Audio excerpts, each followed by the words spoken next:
Plus, a platform that seeks to influence collective action and responsibility from stakeholders and persuade policymakers, corporates, and individuals to come together. Today, our focus is COVID-19, and on the collective force, we bring together diverse stakeholders together to learn from each other how we can defeat this pandemic together, joining forces and bringing strengths from various parts of society. We're joined on this esteemed panel by Adil Zainulbhai, who heads the Capacity Building Commission. He's one of the finest consulting minds in the world. He's advised some of the biggest corporations, a much sought after problem solver by policymakers and corporates. We have Anasuya Ray, who is VP for Corporate Affairs at AB InBev, which has been doing a lot of efforts to help communities, to help frontline workers.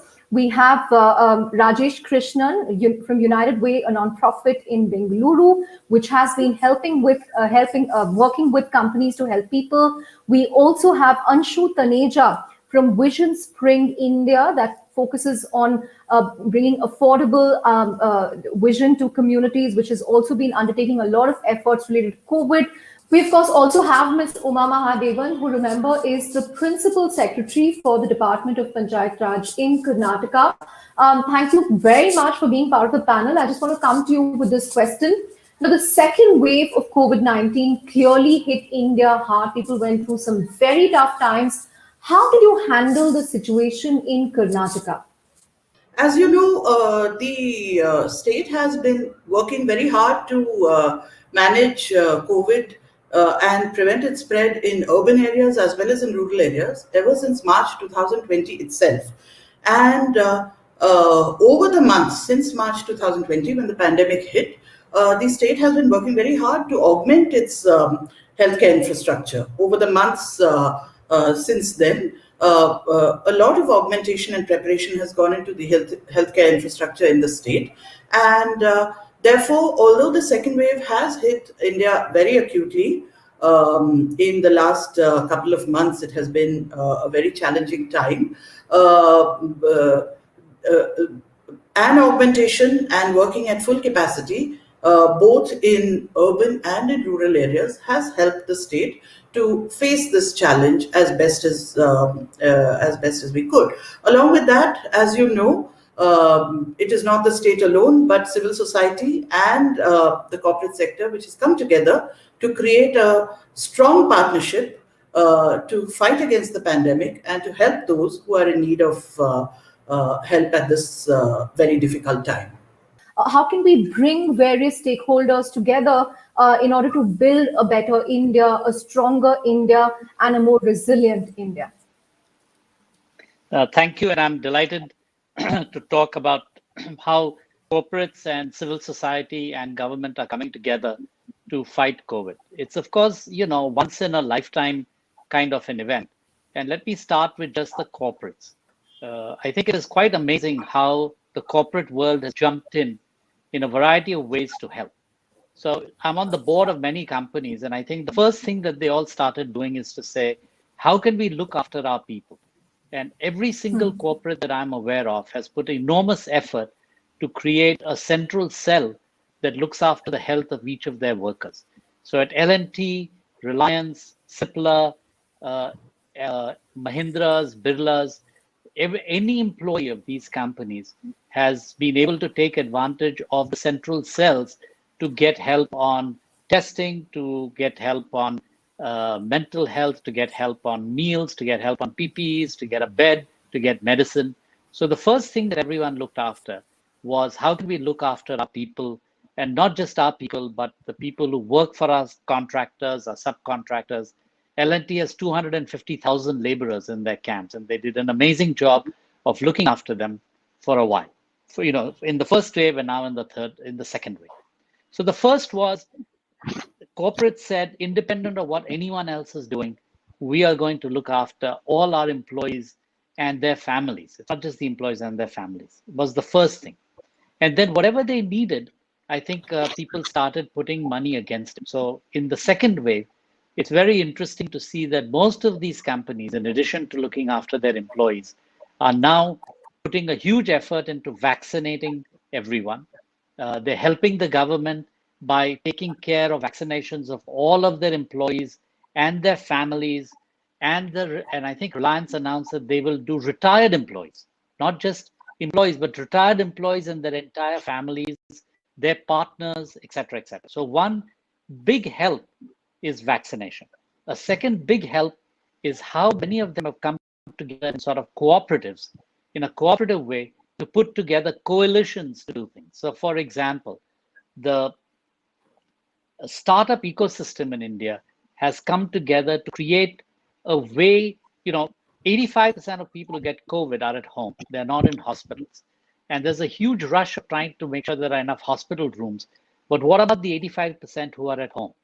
And they have put together a series of call centers and a series of reach outs working with the states so that every single person who has COVID will, in the next few weeks, get a call to ask if they need any help. As soon as their tests come in positive, they would get a call to look after them, to give them some help, to give them help with PPE kits, oximeters, oxygen if they need it, move them to hospitals if they're required, etc. So, I think it's really quite amazing to see how the country has come together. Right, right. But Anusha, if I can come to you, AB InBev last year rolled out a lot of initiatives to help frontline workers in various states. I remember there were reports about how you supplied lakhs of bottles of hand sanitizers and PP masks and kits, and also distributed meals among migrant workers. How has the second wave been different in terms of the way companies have had to respond, or even AB InBev have had to respond? Because companies, as spoke to, said the needs are very different this time. We're not able to control all the variables, whether it's beds or oxygen oxygen and other stuff. So take us through the initiatives that you have been working on to really help people during the second wave of the pandemic. Thank you, Chandra. I'm delighted to be here. I think you raised a very pertinent question as to how, as a company, we came together, especially during the second wave. In the first wave, if I say that the first wave was actually a learning platform to us as to how do we support the community. In the second wave, I think the best possible challenge that could come to us was the timing of it, and how we could quickly turn around our initiatives to first support the health infrastructure in the country, So obviously we were hearing from families, colleagues, from friends, from the various communities that we operate our breweries in, that what we need, the need of the hour is oxygen concentrators, hospital beds, ICUs, etc., medicines, and also, and that need was so real. So what we had to do is immediately set up those crisis teams, having that central team which was coordinating efforts on a pan-India level, both for our internal people as well as for all the external stakeholders that we work with. So, and I think what was essential also is the quick turnaround time. Of course, we had our initial challenges, and when do we get the oxygen concentrators on time? But I think a lot of effort went in from each and every team, from, I would say, my team, from the procurement team, on how do we work very closely with our suppliers, etc., to get those concentrators in time, so that we can work with the state governments, give it to the right hospitals where it is needed. Plus, also in Bangalore, we were working very closely with our partners who are there in the call, to set up hospital beds, etc. I think it was a concerted effort from each and every individual, and our purpose is, bringing people together for a better world. And I think this second wave was a greatest possible example of that.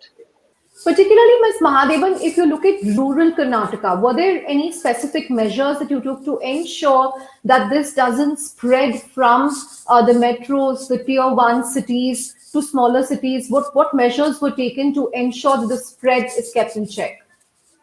Yes. So, as Principal Secretary Panchayat Raj at the Rural Development and Panchayat Raj Department of Karnataka, we are fortunate that we've had a long history of decentralization and strong Panchayat Raj institutions, 3 tiers of Panchayat Raj institutions. We have 6,008 Gram Panchayats, which are elected local bodies. These local bodies have been working very closely with frontline workers on various matters of public health and education over the years. Therefore, it was only natural that when there was a challenge on the ground in rural Karnataka, the rural local bodies, the Gram Panchayats, would step in to meet this challenge. So what we did was to create a platform called the Gram Panchayat Task Force, which consists of around 90,000 and odd elected representatives, along with the 75 to 80,000 panchayat staff working on the ground in the panchayats, and ASHA workers, Anganwadi workers, community workers, workers from the revenue department, the village accountants, the local police constables, even the librarians, the rehabilitation workers, and so on, and create the teachers, the self-help group, women from the self-help groups, and create what is called a task force at the local level, which can work convergently to review actions that need to be taken, to go house to house, creating awareness, and effectively manage COVID testing, isolation, and help people with their emergency medical needs, and also in coming weeks and months to work on reducing vaccine hesitancy and supporting people to get their COVID vaccination. So this has been a very, very effective platform for convergent action on the ground, to help people to distribute masks, to teach them about physical distancing, to ensure that at the Milk Cooperative Society, at the Fair Price shop, at the water purification plant where people come every day to collect water, physical distancing precautions are taken, and people continue to follow COVID appropriate behavior so that the risk of spread is minimized. Right. In fact, let me bring in Rajesh Krishnan of United Way, because I know United Way and AB InBev have been working together on some of these initiatives. Rajesh, in terms of the effort that non-profits have been able to mobilize, work with companies, there are various people doing it, in various ways. They are working with people around the world to mobilize efforts for India. Take us through what it's been like, and are there lessons here that we can perhaps use for crisis in the future? It need not be just a pandemic, but even for other crises, the way various stakeholders can come together. How can this be done? Now, one of the things which this particular pandemic also threw up was, while in the midst of the pandemic, people started talking about a third wave or a fourth wave. And in my casual conversations with the corporates, the question which keeps coming is, look, every time there is a crisis, everybody chips in. Do you think you have an appetite for a third wave, which people say is going to come sometime in October, November? Now, most of them did not even have answers, and rightfully so. So we decided that, we are going to look at efforts as immediate, medium to long term. And the more focus will be on the medium to long term, where we are really working to augment the capacity of the medical infrastructure with various initiatives. And I'm happy that an organization like United Way Bengaluru, which is, I would probably say is a medium-size NGO, we are supporting close to about setting up 500 of these beds, which are going to be permanent structures, and about 100 plus ICU beds, again, permanent structures, multiple of these oxygen plants and other things. So one of the things I would probably say as a key takeaway is it is definitely important to keep the medium to long term also in perspective, because the immediate interventions, while addressing that, there are a lot of people kind of stepping in with a huge amount of financial consideration, which people like us or like ours will not be able to manage. So the focus should also remain on medium to long term. Right, that's a valid point. It should remain on the medium to long term. And let me bring in Anshu Taneja here, who heads up country operations for Vision Spring. Anshul, how have your own, focus areas changed in the last few months in light of the second wave in terms of, the ways you help people? Have you had to reprioritize, perhaps rework budgets in order to cater to some completely vast and different needs that we saw? How did you bring various stakeholders together? Thank you, Chandra, first of all, for having me here and putting together this exemplary panel. Uh, in terms of what Vision Spring does, we work with the mission of providing clear vision through eyeglasses to low-income people across That's right. the country. As this pandemic descended on us, as early as March last year, we used a supply chain strength to make a pivot to COVID response. So what we started doing is we made a supply chain of PPEs right from masks and gloves to hand sanitizers and equipment so that we could help our healthcare and corporate and government partners. We also, educated our team, enhanced their skills so that they could work on the ground on COVID readiness and awareness activities. Apart from our usual work of eye screening, which is about touching 1 million people with glasses every year and screening 2.7 million plus people, we have over the last 1 year touched more than 1.5 million people through our COVID work. And then, starting October last year, we had seamlessly integrated the COVID awareness and readiness activities as part of our eye screening outreach. But again, the second wave, I would say, hit us,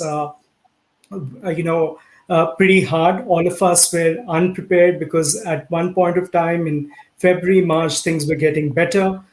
So we had to again, draw back on the strengths that we had created as an organization for COVID response, included a few further dimensions in our response, oxygen equipment, have been helping our partners across the country, including AB InBev, on how we could quickly take oxygen equipment and supplies to healthcare partners.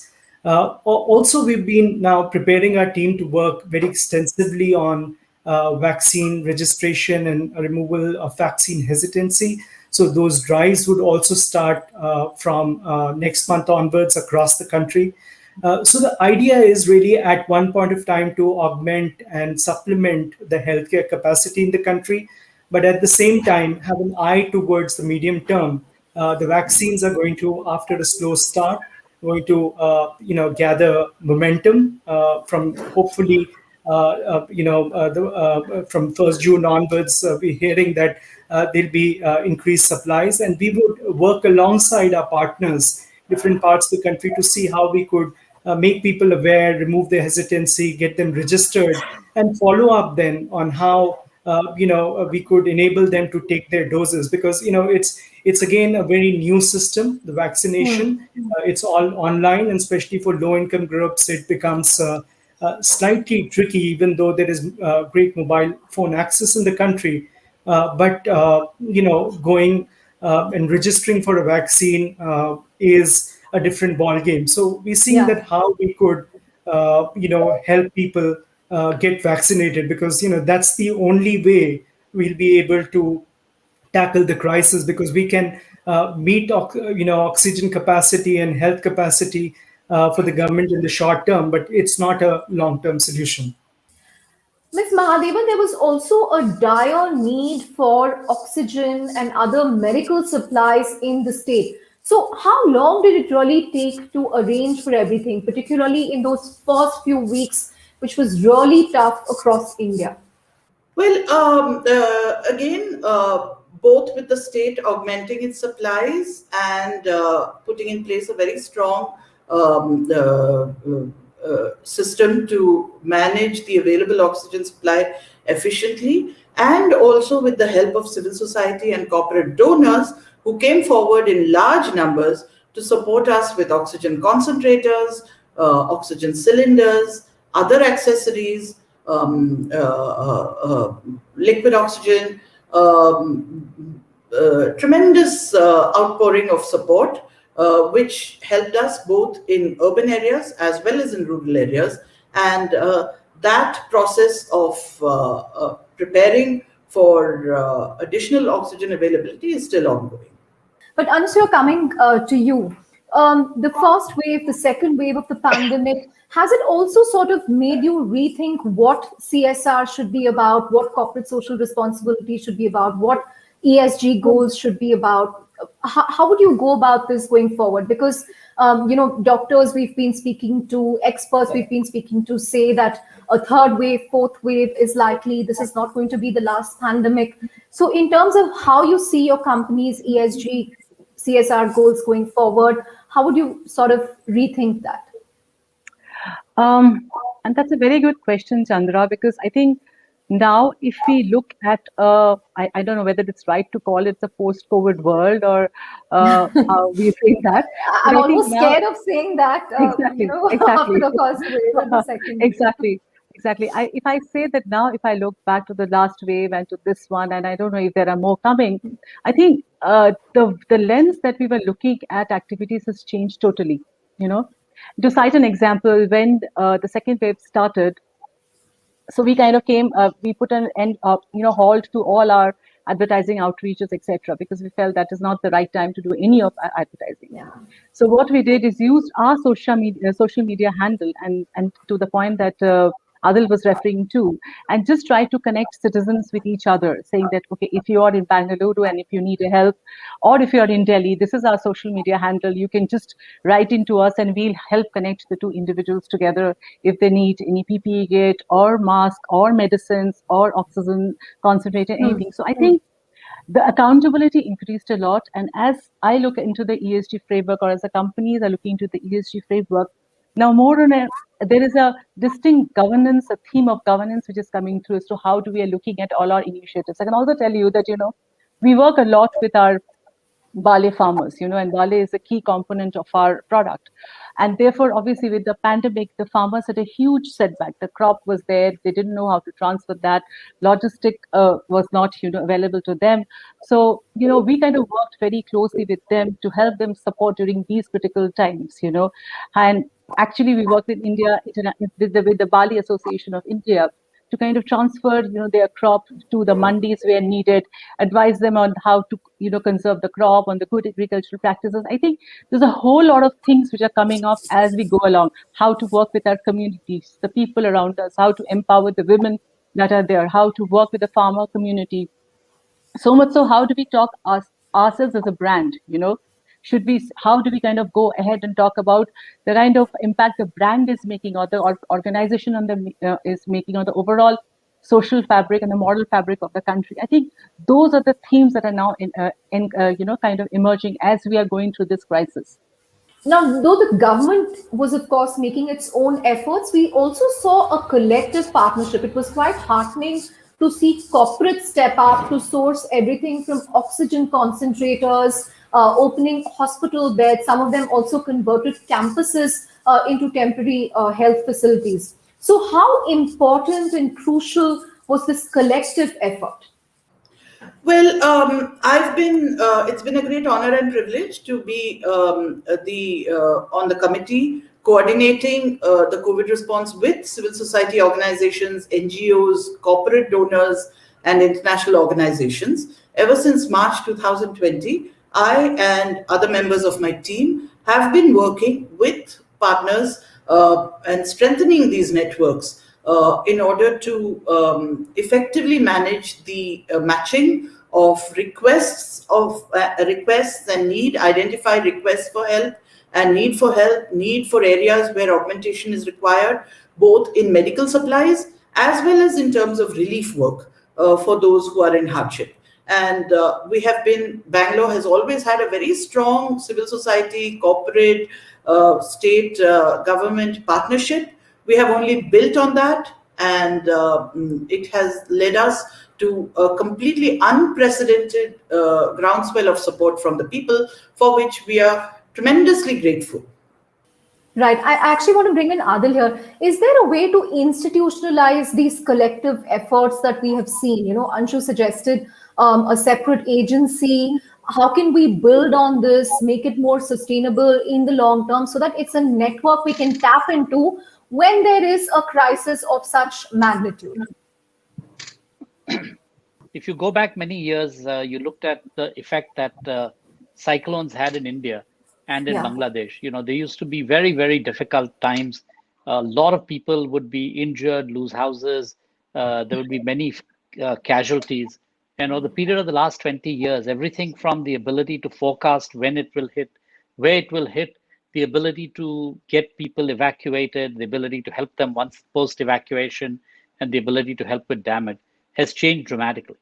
And it was a function both of the National Disaster Management Authority that was set up that works very closely on the ground, as well as a large number of government entities at all the way from the village panchayat level to the state, as well as all NGOs who work in that area and a lot of civil society.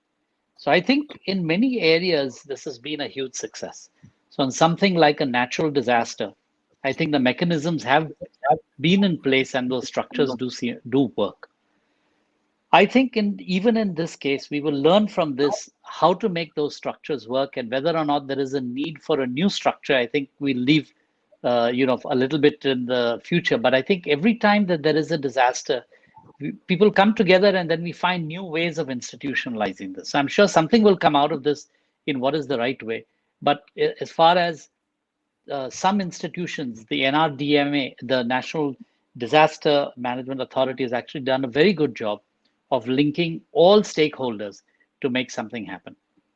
What I'd like to do is actually talk about a little bit about the role of NGOs and companies looking forward. I think so far, most of them have done a very good job in the immediate crisis, which is save lives, make people comfortable when they get sick, help the people who are suffering the most, such as migrant labor and other people who are not getting sufficient food, et cetera, et cetera, et cetera. And I think that a tremendous amount of work has been done. But, we will beat COVID. It's just a question of time and effort, and it'll happen. And I think it's time for the same coalition that made so much progress during COVID to start coming together to say, what do we do for the next year or two as we recover? There were tremendous, while we won't see people dying the same way as they did in COVID, the effect of not having livelihoods, the effect of having missed schooling, the effect of job losses will actually have a more profound impact on a larger number of people. It's not quite of the same emotional hit that you get when you see so many people dying or in hospitals, etc. But it is every bit as important for us to come together to look at that part of it, which is how do we ensure that we come out of this quickly, and that in fact the social and economic development of the country does well going forward. And what role can, just as everybody got together to try and address the absolute immediate needs, of which I think actually civil society, NGOs and companies have done a tremendous amount of work in it. How can we use that same capability to think ahead and to put in place whatever is necessary so that we can, in fact, get back to the social and economic development track that we are in, that we can get back the jobs, we can get back the livelihoods, and that we recover on all the issues of malnutrition, etc., that have occurred as a result of COVID. So I think that's the next big challenge. It may not seem sometimes as emotionally satisfying in a sense, because when you're preventing deaths that you can see, that of course has a huge emotional impact.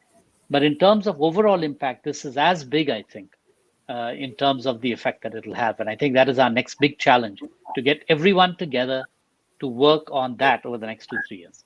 Now, Ms. Mahadevan, healthcare experts are also talking about the third wave. How are you really preparing for the third wave in terms of the measures you have in place? And are there learnings that you are taking away from the second wave of the pandemic? Certainly the health experts have to weigh in on this one. But as policymakers, I think the states and the center are working very hard to augment the healthcare infrastructure, keeping in mind the experience of the first two waves and the needs of people both in urban and rural areas, and B, use vaccination which is a tremendous tool to help us to prepare and prevent greater suffering and greater hardship in the months to come, as well as methods which are also important, such as ventilation, focusing on better ventilation, focusing on continuing to follow COVID appropriate behavior, because double masking, physical distancing, focusing on ventilation, focusing on avoiding crowded spaces, avoiding cramped spaces, creating awareness among people at all levels, both in urban and rural India, on the need to avoid any non-essential crowded gatherings of this kind where a spread can occur. All of these measures, I think, will go a long way in helping us to prevent great suffering and face this with a much better amount of preparation. Anusya, if you can weigh in on that, has it made companies look more closely at the environment they operate in? Would ESG risks now perhaps figure among the top 3, top 4 risks compared to before, where it was a line item, a nice to have thing, but now it's a need to have concern for organizations? Absolutely, absolutely. And I would also like to add here, it's while the companies are looking at how ESG can pose as a future risk and trying to assess this and mitigate those issues, I think there is a larger part of the, how the consumers play at it, in today's consumers. And if I consider myself as a consumer of a varied set of products, there are times when I'm looking at companies and buying products knowing that, okay, this one has actually made some kind of an impact in the market or into the lives of consumers for a very long time. Certain buying decisions are also getting impacted by those actions which the companies have taken. I think, therefore, now as we look at our company or at other companies elsewhere across the world or in India, there's an increased emphasis on how ESG gets, tracked very closely, and there are accountable matrices around that, and also, how the consumer perception of it, because ultimately it is impacting the reputation of an organization big time. Yeah. And so we have to, therefore, we are concentrating more on these ESG parameters, saying how are we progressing against it? What are the risks that are coming? What are the mitigating actions? How are we communicating it back to our stakeholders, to our consumers, customers, the NGOs, the various civil societies that we work with? I think this ecosystem is now getting created where ESG is, the center of it all, I would say. Right. A quick follow-up question to you, Anusya, again on a point that Adil mentioned, that companies have really taken tremendous efforts to address the near-term needs. How they are saving lives and livelihoods. But how can we kind of refocus these efforts towards goals that have a very long gestation period? It could be healthcare, it could be education, it could be hunger.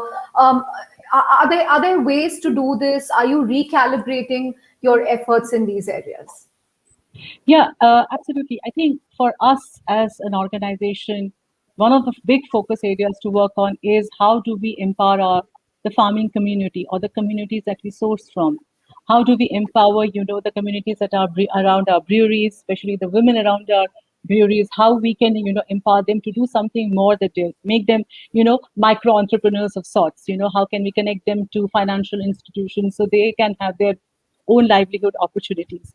I think those are the things that are coming together in place. And plus, I would say the overall healthcare of our associates, is a prime importance. But also, I think we are taking a step beyond that, is because of these pandemic situation, the last year, this year, and the upcoming waves that people are talking about, there is a great deal of talk which is happening around how well are you about the mental health of individuals. Yeah. How are you keeping your spirits? Are you having the right set of engagement with the counselors that if you want? I think as companies, we are looking at those softer issues very closely and working towards that, having those forums where where associates can come and talk about the mental health issues and have the advice and go do so.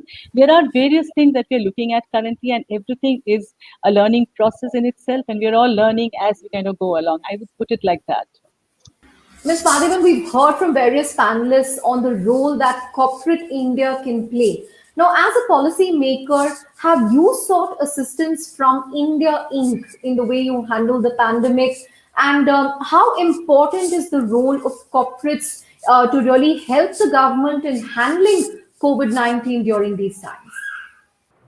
I think it's tremendous. It's tremendously valuable. Corporates are a very strong pillar of our ecosystem that we have built to and of the partnership that we have built to respond to the current crisis. Corporates play a tremendous role in not only in creating growth, providing employment, and reducing hardship, but in helping the state to augment its healthcare infrastructure with quality and at a speed which they can achieve, bringing efficiencies into the system, helping to fill gaps, helping to augment capacities wherever required, and bringing a lot of not just in terms of medical equipment and supplies and actual relief supplies. In the last few months, corporates even opened up their kitchens, did a huge amount of relief work, distributed ration kits, distributed hot meals, as well as creating critical care infrastructure, providing oxygen generators, concentrators, beds, other equipment, building field hospitals. But I think also in the intellectual heft that they bring, the ability to bring different perspectives, to bring efficiencies, to find new ways and more efficient and quicker ways of doing things, it has been of great value, and we truly cherish these partnerships. I would take a leaf out of what Ms. Mahadevan just said just now is that, how corporates kind of garnered that essential, I would say, the strength to work very closely with different states. And I think for us as a business, AB and Bev, we partnered very closely with the state of Karnataka to see what is the need of the hour. Of course, I would say at the first, few days, we were also not sure as to how we can contribute back to the state. I think once we saw the way the government ramped up efforts, immediately it was a direction to us as well as to what we can do. And the need of the hour was obviously oxygen cylinders, concentrators, essential relief kits, etc. And I think we all partnered with the government and ramped up our efforts on how we can arrange those things, from the India office, from other global organizations, our global partners, our global offices, etc. And we're very proud to say that, and honored as well that we could provide the relief in time. So setting up an oxygen, setting up, I would say, an ICU facility in Karnataka, and with tie-up with a hospital, giving those essential medical kits, all these things to the brewery community, which is there around our, around the breweries that we have in Karnataka. Plus, I think the honor and the pride that we had when we kind of, handed over the oxygen concentrator to the Honorable Chief Minister of Karnataka. I think those efforts really helped us to work very closely with the government in these efforts, and I feel that we're really honored to have done so. Final question to Adil. How do we undertake all these initiatives even as we address the digital divide? Because again, that is something that has shown up. India is becoming an increasingly digital economy, but there is also a digital divide, something that we saw in the way vaccine registrations happen, the way they are dispersed. So how can we build a more digital and inclusive society? Adil, if I can just throw that last question to you. Thank you. It's very interesting and a very important question. We have to step back a little bit and say, in the middle of the pandemic, it was possible to send the money in a very short period of time to 200 million farmers digitally because they had been registered. Yeah. They had been registered on Aadhaar with their Aadhaar card, and they had a bank account, etc., etc. Something that we couldn't think about 5 years ago. So actually, digital is moving very fast. It is moving very fast for certain segments of the public and moving less fast for others. And I think that is always a concern. And in almost any system, the last 5 to 10% is really tough. It takes a lot of effort to make sure that the last tribal person in the hills in the Northeast is digitally enabled. You can get to 90% quickly, and the last 10% takes a lot of time. So I think that The is just last something that mile we have. effort. The last Yeah. one, yeah. But we should not underestimate the effect it has had on the 90%. So I would say that it is always a two-pronged effort. One is, let's move to digital as fast as we can, because it helps us leapfrog many of the problems of development, health, and everything else that we had. India will move very quickly into telehealth because we don't have a physical health infrastructure, right? So if we can get that in place, a large number of people will be able to get onto telehealth helplines and get many things diagnosed, et cetera, et cetera. Of course, it doesn't go to the last 10, 20%, and we have to continue to make a huge effort to get them on board. But let's not slow down, or let's make sure that we don't slow down the incredible advantages that we're getting out of digitizing everything. If you look at the number of telehealth consultations that are occurring, even in tribal and village areas, because now you can get 4G connectivity in almost 99% of India, it's a huge step forward. We couldn't physically have gotten doctors to so many places had we not been able to do this using telehealth. So we cannot slow that down. In fact, we have to accelerate